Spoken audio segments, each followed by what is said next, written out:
Good morning and welcome to the Falcon Focus podcast as we recap the week that was and preview the week that will be in Falcon athletics. We come to you live every Tuesday from 9:30 to 10 a.m. on Facebook Live. You can watch the archive on cuwfalcons.com. Download the audio thanks to Podbean and, of course, listen through iTunes. My name is Matt Menzl. We'll be joined by a couple of guests per usual as we talk women's cross country. That with Molly Wirtz, the Ncaa championships coming up on a Saturday. We also talk men's soccer with the 26th season head coach of the men's soccer team, Dr. Tom Saleska. They prepare for the Ncaa tournament, which could begin as early as Sunday. But we begin this week's edition by taking a look at the week that was. And a busy week for the women's volleyball team. We began a 6-match homestand.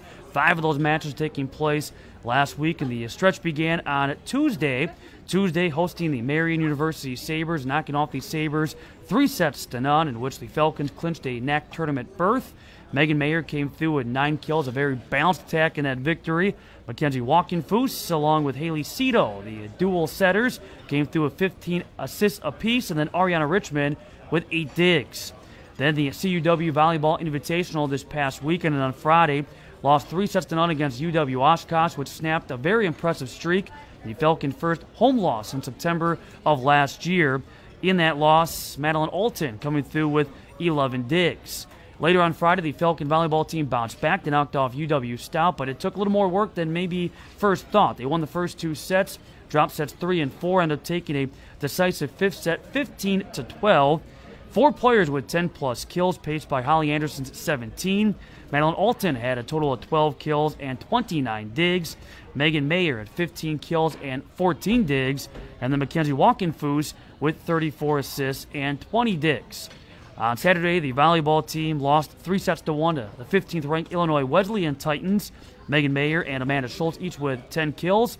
And the tournament wrapped up with an impressive 3-2 victory against Milliken. But again, the Falcons are up 2-0, having to work overtime, losing sets 3 and 4 before taking a decisive 5th set, 15-8.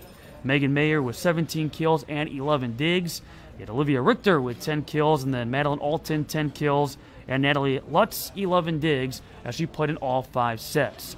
Right now, the volleyball team sits with 17 victories, 8 defeats, 9-2 in conference play. They're tied for second with Dominican, an opportunity to lay claim to the number 2 seed with a victory tomorrow night against Wisconsin Lutheran. Number 2 seed guarantees a bye until the semifinal round of the Ncaa tourney.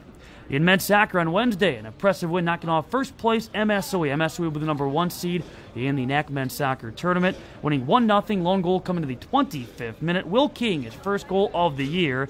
Owen Henisko coming through with the assist. And then on Saturday was Senior Day, the final home match of the regular season.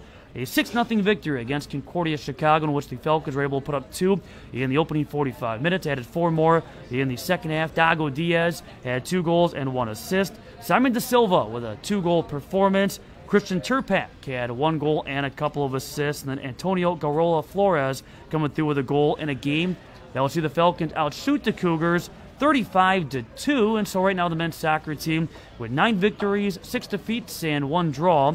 6-3-1 in conference play, good for 5th place. And we'll talk about not only the regular season finale against Rockford, but also tournament play just a little bit when we are joined by head coach Dr. Tom Saleska. On the women's soccer side, on Wednesday, they lost at MSOE by a 3-2 final, up 1-0 before allowing 3 unanswered. Falcons got goals from Allison McElwee along with Alexandra Tomic. Her 12th of the year. She is tops of the team in that category. The loss coming despite the Falcons +4 in shots at 16-12. On Saturday, a bounce back, though, on Senior Day, knocking off Concordia Chicago 1-0. Lone goal came in the 26th minute. Allison McElwee scoring her 6th of the year as Nicole Shashelsik had the assist. The Falcons outshot the Cougars 14-5, and they now sit with 9 victories and 9 defeats. Right now, 7-3 in conference play, tied for 3rd with MSOE. In field hockey, they had their lone home match of the season. That took place on Wednesday. A tough 4-3 loss against DePaul, in which the Falcons would find themselves up 3-1 by halftime before a tough second half. All 3 Falcon goals were scored by Megan McPike, her 3rd hat trick of the year. Shots were at 24-10 in favor of DePaul. Then on Saturday, returning to conference play, the field hockey team losing 9-0 at Rhodes, outshot 27-6. And then on Sunday, able to win at Hendricks by a 3-1 score. Kelsey Fulton, Megan McPike, and Rachel Larson all scoring goals. The field hockey team now with 6 victories and 6 defeats, the 6 wins tying the program record that was set during their inaugural 2016 season. They also sit at 2-2 in conference play right now, tied for third with Sewanee. And as it sits right now, the field hockey team on the verge of qualifying for its first postseason conference tournament appearance. ACHA men's ice hockey split this past weekend on Friday. It was a 6-5 win at UW-Oshkosh, lost at home to the Titans 5-3 on Saturday. In women's triathlon, they were at the Ncaa East Regionals this past weekend, and in the qualifier, they finished in third among the Ncaa Division III schools with 119 points, both behind North Central and MSOE. They get ready now for nationals coming up in a couple of weeks. And then finally in football, able to pick up a victory against Concordia Chicago, 45-34, down 7-0, responded with 38 unanswered. 323 offensive yards, in which quarterback Aaron Nixon, he went 17 for 37 passing in what was a very windy afternoon. He threw for 165 yards, 3 touchdowns. He ran 17 times for 50 yards and a score. Tanner Hill, the top receiver, 3 catches for 47 yards. And then Josh Sanders able to catch a touchdown reception, that for a 10th consecutive game. So right now the football team, 6 victories and 1 defeat. They're now 4-0 in conference play, and the big one's coming up this Saturday. It's the homecoming game. It's a winner takes sole possession of first place against the Eureka College Red Devils.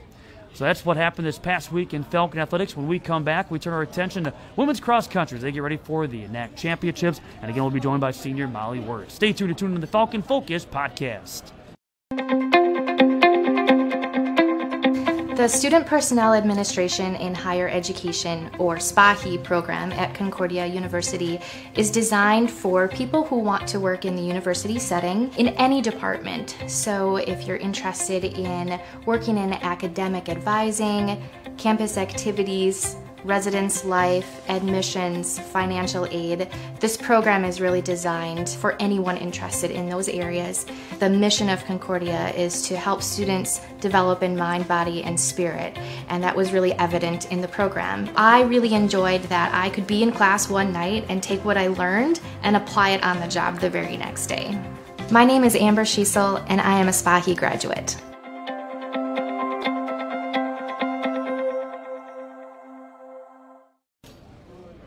Welcome back to the Falcon Focus podcast, and we talk women's cross country. They get ready for the Ncaa Championships this upcoming weekend after the women's team won the title a year ago, and Molly Wirtz, a senior on the team, kind enough to join us. And let's start by testing your memory a little bit, going back to your high school days at Pacelli and Stevens Point, in track and field, tennis. You had some great success in both those sports, didn't you? Yeah, it was fun. Made it to state a couple of years in both, and yeah, it was fun. And you talked about being a state qualifier in both. So as you started to look at college, why running, why track and field, why cross country versus tennis? So basically I saw that I had more potential running cross country than I did as a tennis player.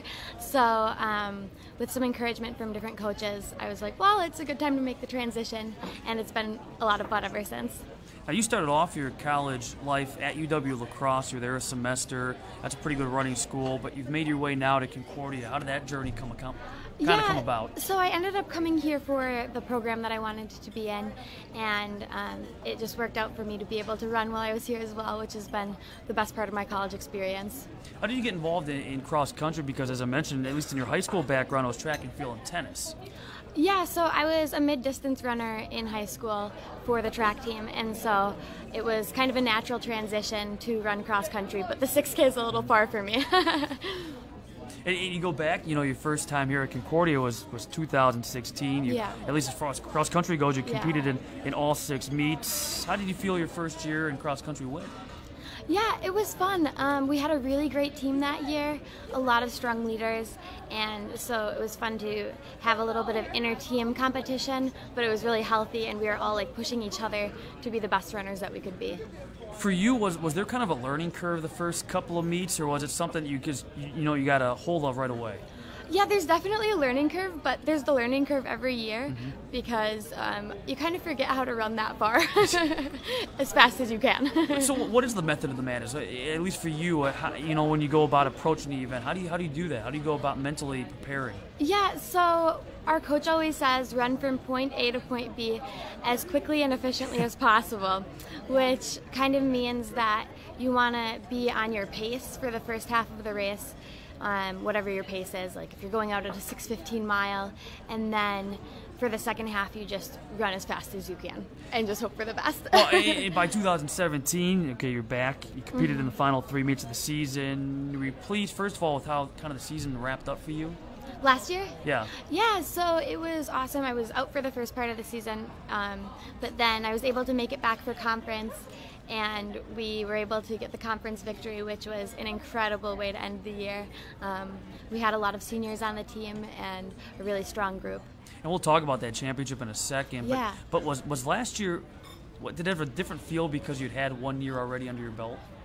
It did, yeah. I felt a lot more comfortable getting on the line, and it was basically the same group of girls, so we all felt really comfortable. We knew where our place was racing with each other, and we knew how to work as a team.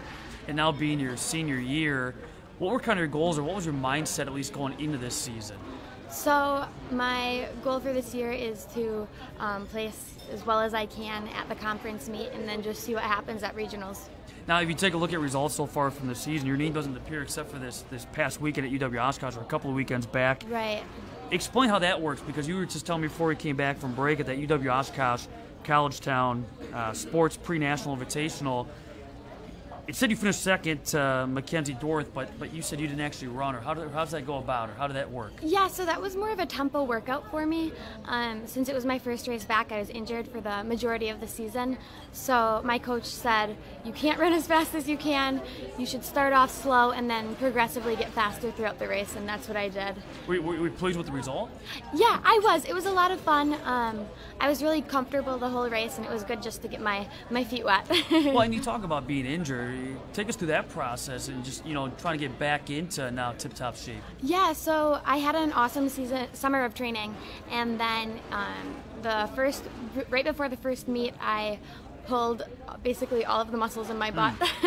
And so it took me about a month to recover from that, and I was going to treatment every day and just trying to cross-train as much as I can on the elliptical or the bike, and I used my heartbeat monitor to make sure that I was getting the same intensity of training. So I feel confident that I'm in good enough shape to run as well as I want to run this weekend. How about from a team perspective, how do you think the season's kind of gone for the women's cross-country squad? Yeah, so we have a lot of freshmen, so it's awesome. A lot of fresh faces. Everyone's excited to be out there and running, and there's a ton of potential on the team right now. Are there a couple of teammates that maybe stand out to you that have really, progressed nicely as the season's gone along? Yeah, so Mackenzie, as you mentioned before, has had a really great season, and then Leslie, she's one of the other seniors on the team.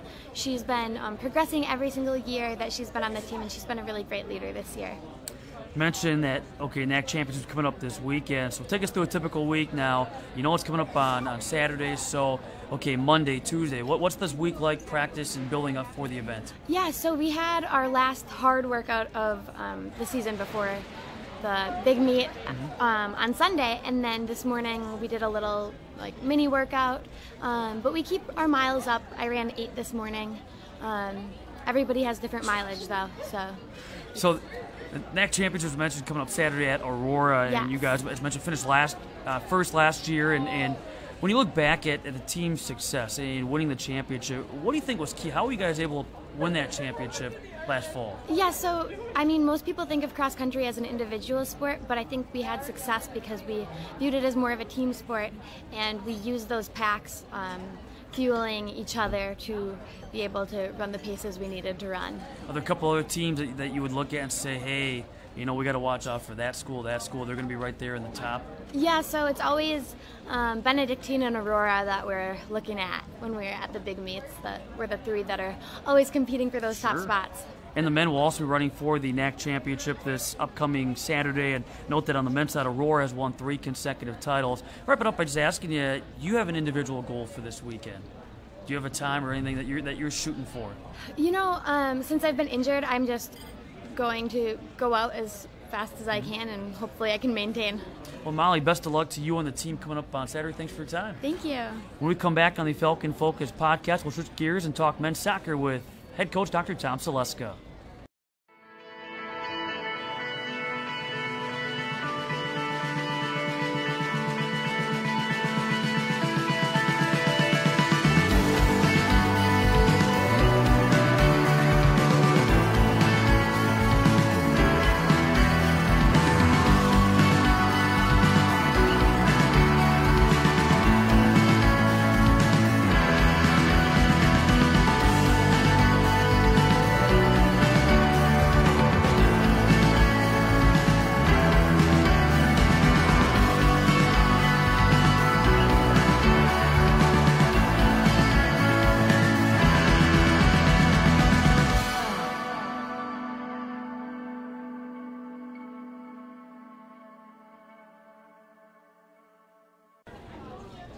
Welcome back to the Falcon Focus podcast. We switch gears talking men's soccer, being joined by Dr. Tom Saleska, the head coach, back now for his 26th season, which is just mind-boggling when you think about the success this program has had, and you've been at the helm this entire time. And I guess when you kind of look back, maybe you haven't had a lot of time to reflect, but what are you most proud of when you think of 26 seasons coaching men's soccer at Concordia? Yeah, I always say thank you to Dr. Barnhill and Dr. Ferry for putting up with me for 26 years. And I've had a blast. Every year is so much fun. And the guys always remember the wins and the losses, and certainly I remember those as well, and probably more so the painful losses than the exciting victories. But most of all, I like looking at our and staying in contact with our alumni, the guys who have graduated. It's rewarding, satisfying to see how successful they are. And so it's more about leading men than wins and losses and the soccer piece. And that's what I think is probably the most rewarding and the most fun to look back on and to think back on. Now, as far as wins go, the team on the verge of a 10th or 24th season in the last 26 where they've had at least 10 wins, but you talk about some of the losses have been maybe more devastating or stuff that sticks with you versus the wins, but do you have maybe one or two wins that maybe stand out above the rest at this juncture? Do you mean this year or just overall when you kind of look sure. back? Looking back is getting into the Ncaa tournament. Victories against St. Norbert's. Okay. We were out on that front field in the grass the first time we got in. I don't know if you were part of that experience, but they had to rope off the area. Fans were lining the touch line. To win that game was so incredibly exciting. So I tell the guys all the time, getting into that Ncaa tournament is different. It's just a different feel and a different form of excitement, level of excitement, and those are probably the types of victories that I remember the most, along with some of those games where we actually won the NACC championship. I mean, those final matches when you knew you were a champion. I think those are the types of games that you probably remember the most.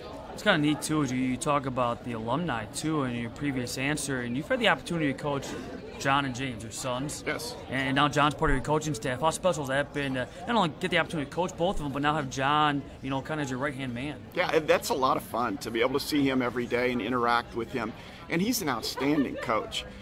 He has his national coaching license, and he adds so much to the program. I mean, I leave all the scouting up to him, and he and I develop the practice plans. We're very different in terms of how we approach things. Don't always agree on things, which can create some tension, but it's a good thing. I mean, I need that. We need that sort of interaction where the assistant coach is saying, I think we should do it this way, and he gives me his reasons. So, I mean, it's a lot of fun interacting, as I said, with him and him being part of the program. And of course, James, my son, is a professional photographer in Frankenmuth, Michigan. And believe it or not, he is so instrumental in part of the program as well. We have a kind of a mini website that he has organized for our team, helps us update that, does a lot of our sort of marketing pieces as well. So both of my boys who I have coached, and I'm telling you, that's more challenging than you would think. It's not that easy when you're coaching your sons, but I mean, it was a lot of fun. But they're still part of Concordia men's soccer, and they're just a key piece of what we're doing. One other thing I want to mention too when we talk alumni, something that I think is very unique that you guys do every so often is you give alum the opportunity to go overseas. Experience, an international trip, not only a culture, but also a soccer culture, and maybe play some exhibition games overseas. First of all, how did that kind of come about, and do you have a favorite trip? I'm sure they've all been memorable. If you ask our alumni what some of the most memorable experiences are in during their soccer careers, this international trip. And I know a lot about what goes on, but probably not everything, things that they know about and that they remember. But it's so much fun to visit other countries, especially European countries where soccer is ingrained in the culture. We try to build in not only playing experience, but attending high-level professional matches. I remember the one you went on as well, Matt, as part of our international trip experience. So we've had a chance to watch France versus Spain in a World Cup qualifying match. We were at a match in and around London, West Ham United versus West Brom. The fans were rocking, and they were singing and blowing bubbles. And if you've never experienced anything like that, it's hard to explain it until you've been there. And so that is just a lot of fun. So you asked me the most fun trip, and they're all very interesting and a lot of fun, each in their own way. But this last trip to Rome was just outstanding, incredibly memorable. I mean, we visited places like the Colosseum and St. Peter's, the Basilica. It is almost indescribable. So I would encourage anyone that has Rome on their bucket list to cash that one in and to experience that opportunity. And the most fun part of that is interacting not only with the players, but we just have some great fun with the adults that go with us as we experience those international trips.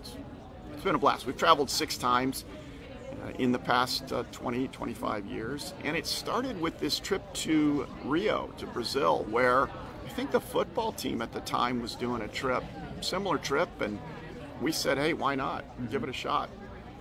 We can go every 3 or 4 years, and we've been doing that pretty consistently. We've seen all parts of Europe, from Germany to Austria to Switzerland to Spain.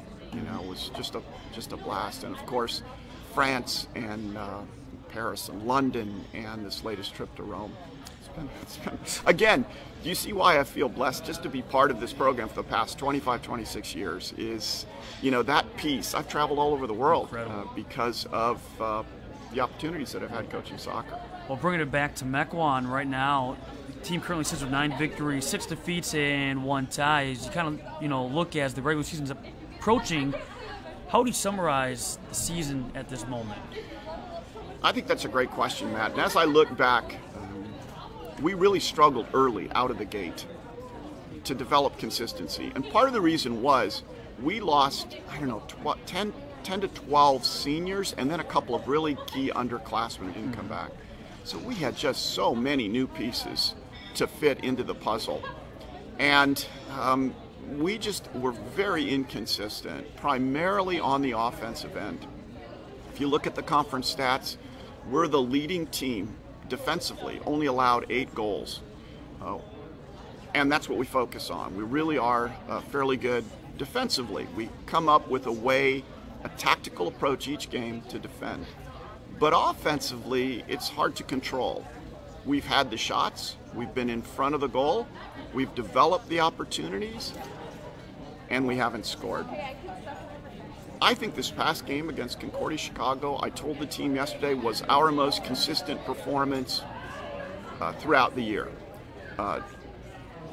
regardless of the opponent. I mean, we've had strong opponents, we've had opponents who weren't as strong, but just consistently on both ends. We shut off options defensively, and the opportunities we created offensively, we finished, clinically finished. We had some great goals. That's what I thought we'd do all year. And two of the big wins, though, this season coming against Dominican. Always great to beat the Stars and then to beat MSOE, two teams you could potentially see at some point down the road. You look back at those wins, what was the difference? What was key in knocking off Dominican and MSOE? Yeah, that, again, speaks a little bit to our inconsistency. Against Dominican, we scored 2 goals, very opportune sort of goals, and defended very well. One you didn't throw in there was IIT, which was a loss. I don't feel we came to play that day. I'm not taking anything away from IIT and from the opponent because they were good, but I thought we were better. We created opportunities and didn't finish. And so my challenge to the team was, just this past game, who's going to show up? Who are you? Are you the team that lost against IIT when I think you and I both know we were the better side? Are you the team that played against MSOE, which, you really shut off their offensive opportunities, created goal-scoring chances? We limited the best team in the conference, the team that has outscored other teams by far in the number of goals, to a couple of chances in the second half. And that, again, it's all about how we defend. And then we created a couple of key goal-scoring opportunities and converted. And I think that's our MO. That's our MO. And we have to understand that. Whenever we're not good enough as a team for 2 or 3 guys to have off games. We have to perform defensively, which is what we've been doing. In the midfield, consistency, connecting passes, and then, hey, finish your chances. That's the job of the forwards. And when they don't do it, we struggle. Saturday was senior day, honored 4 seniors. Now their time's not done yet. Hopefully the best is yet to come, but what have they meant to the success of the program the last 3-4 years, which includes a couple of regular season championships? Looking into this season from last year, all the other teams lost a lot of talent, and we did too. But in the back of my mind, I knew we had some really good players coming back. Those seniors they're excellent soccer players. And that's why I was a little surprised at a lack of our consistency. But a player like Dago comes along very infrequently. He's an outstanding soccer player, all region, a couple years in a row, and he can hold the ball at midfield, connect passes, and he can finish. Unlike any kind of attacking midfielder. We've had some great central midfielders before, I think of Diego Campos a few years ago, could connect passes as well as anybody. But Dago brings this other element with his ability to score. He led the league last year in offensive points. He's really struggled at scoring goals this year, but he's just a great player. Gavin, what can you say? He's 4-year starter, 3-year all-region player. I think he's the best defender in the conference. He's tireless. His work rate is absolutely phenomenal. His athleticism is off the chart. I could probably give him player of the match on most of the matches. I watch the videotapes. I watch every game a second time, and I watch it. He's everywhere. Again, the other senior, Zach, is I think one of the most dangerous players, and BT Brian is a good player coming off the bench. So it's a good group, good senior group. Wrap it up by asking you just your thoughts on the road ahead now. Okay, regular season wraps up Wednesday at Rockford, and then perhaps a Ncaa tournament game here on Sunday. Right now, that's the way the positioning breaks down, but a lot needs to happen between now and then. I think you and I were talking about this off camera. I'm not the sort of coach that looks ahead. Before yesterday, I hadn't gone to the conference website to check out all the stats and see who. So the only way I knew we were the top defensive team, giving up only 8 goals, is because I saw it yesterday. So I focus on getting us ready for that day and that game, and don't look ahead. So we have to take care of Rockford. The guys know how important the game is, and Rockford beat Aurora, who beat us. That's all they have to know. We don't go into all their records and all of that. They just have to know that they beat a team that we lost to. And if that doesn't prepare them for that, and our goal is to get to that 10-win season, then, again, it's in their hands. I tell them all the time, we produce these scouting reports and all of that, and I hold that up pregame and say, look, guys, this isn't going to win you the game. It's you. individually, what you do with the ball, and then collectively, how you play. So we'll see. Absolutely. And Wednesday it is at Rockford at 7 o'clock. Coach, thanks a lot for your time. Well, thanks a lot for inviting me back. It's a lot of fun. It is fun. And we'll talk about what else is coming up this week in Falcon Athletics when we come back on the Falcon Focus podcast. You know, God never intended for us to live a comfortable life. He created us to go outside our comfort zones, to use our gifts and talents in the service of others, to live a you-first life in a me-first world. At Concordia University, it's our mission to prepare you for that path, so that you stand apart from the crowd and live a life that's actually uncommon. Concordia University. Live uncommon. Wrapping up this week's edition of the Falcon Focus podcast. We'll be live every Tuesday from 9:30 to 10 from the cafeteria. Facebook Live, you can watch the archive on cwfalcons.com. Download the audio thanks to Podbean and listen through iTunes. And again, we thank our guests too, Molly Wirtz on the cross-country side, the women's team looking to successfully defend last year's Ncaa championship. On, again, the women's side of things, the men's team looking to certainly compete with Aurora, who has won 3 consecutive men's cross-country championships. And we thank head coach Dr. Tom Saleska on the men's soccer side as they prepare not only for the regular season finale, but also Ncaa tournament play, perhaps as early as Sunday here at Fitting Field. So what else is coming up this week? Well, on Wednesday, women's soccer hosts the Alverno College Inferno, 3:30 kickoff. If you cannot be at Fitting Field, we'll have a great game broadcast for you on the Falcon Athletic Network. Men's soccer is at Rockford at 7 p.m. And women's volleyball, it is senior night against Wisconsin Lutheran. They will serve up set 1 of the best of 5 at 7. If you cannot be inside the John Book Fieldhouse, we'll have the broadcast for you on the Falcon Athletic Network. On Friday, men's ice hockey gets their season started. They're predicted 5th this season out of 12 in the Ncaa. They dropped the puck at UW River Falls at 7 p.m. Women's ice hockey will begin their seasons. They dropped the puck at Bethel, 7 p.m. for that one. The women's ice hockey team, they're predicted 4th out of 10 in the Ncaa. In ACHA men's ice hockey, they will be hosting St. Norbert at 8:30 p.m. Saturday, we mentioned the women's and men's cross-country Ncaa championships, women at 11 a.m., men at 12 noon. In women's soccer, perhaps a Ncaa tournament first-round matchup. They should be in a position to host, but again, that will get sorted out in the next day or so. The time, if the matchup is here on Saturday, to be announced. Field hockey ends their regular season at Sewanee, trying to, again, lay claim to a conference tournament berth. That matchup gets underway at 12 noon.